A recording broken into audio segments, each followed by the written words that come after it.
Ndre mbava kosa mahakasika ny fanatanjahantena, mpandray anjara misa arivo no andrasana amin'ny azakazaka andiany fafito Utopy izay karakaraina ny voalohany ka hatramin'ny fahatelo ny volana May ho avy izao. Akoatra ireo efa kalaza amin'ny azakazaka moa dia afaka mandray anjara tsara amin'ity azakazaka ity ihany koa ny fianakaviana. Araka izao fanazavana entiny ary misy Razafina Valona izay mpikarakara ity hetsika ity izao.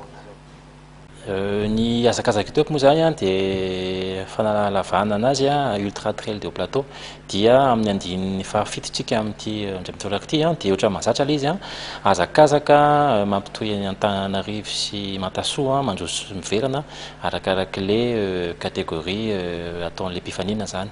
Zany hoe misy course azo lazaina hoe course telo lehibe ao anatiny dia anjaran'ny sportive zany misafidy hoe anao an'ilay 130 km izy sa anao an'ilay 65 sa anao an'ilay 30 km. Izy io zany dia manomboka amin'ny 1, 2, 3 mai ho avy izao, zany hoe manomboka amin'ny Zoma ifoha sabotsy ny 1er mai.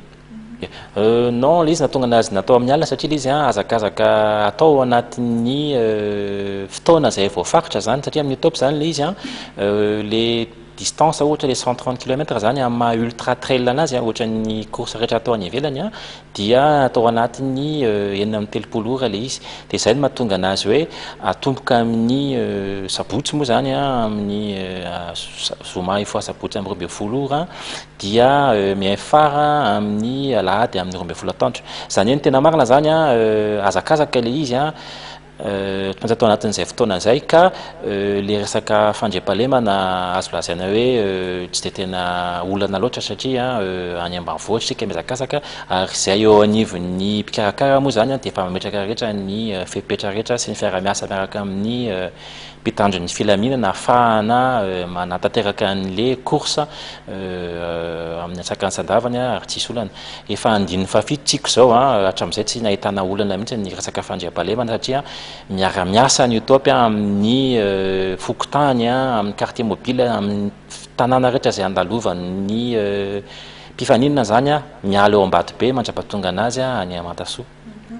Ny fandraisana anjara moa zany dia misy dossier izay tokony fianoana zany misy fiche d'inscription tokony fianoan'ny mpandray anjara rehetra dia any amin'ny ortana eny Antaninarenina amin'ny zaridaina Antaninarenina misy an'ly izay fiche d'inscription izay dia nanomboka tamin'ny 5-ny volana janvier teo ny fanokafana ny inscription ka ny faran'ny fotoana fanaterana an'ilay dossier zany tokony aterana alohany amin'ny 12 aprily ho avy izao.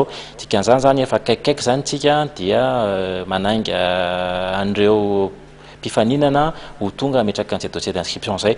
Tsotra le izy misy fiche fianoana dia mila mitondra certificat médical sy sary dia misy vola aloha amin'ilay fandraisana anjara amin'ilay course.